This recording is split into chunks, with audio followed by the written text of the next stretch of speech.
notable benefits. So I've experienced a lot of personal benefits. Reduction in inflammation seems to be the big one, right? Because the inflammation is what leads to everything else. Yes. Okay, the most important thing is if you have pain in your body, you have inflammation. If you are grounded to the earth, hard grounded to the earth and stayed there, then it would resolve the inflammation, and you can't have inflammation when you're grounded.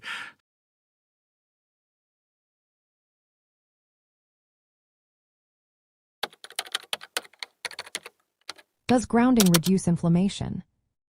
If you're curious about whether grounding or earthing can help reduce inflammation, you're on the right track. Let's explore the details to understand how this practice might benefit your health. Grounding involves making direct physical contact with the Earth's surface, which is believed to transfer electrons from the Earth to your body. This process is thought to neutralize free radicals and reduce oxidative stress, both of which are linked to inflammation. Studies have shown that grounding can significantly reduce inflammation.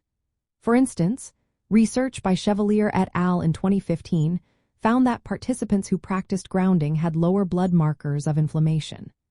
This reduction in inflammation was accompanied by reports of less pain and swelling, which is particularly beneficial for individuals with chronic conditions like arthritis or autoimmune diseases. When you ground yourself, whether by walking barefoot on grass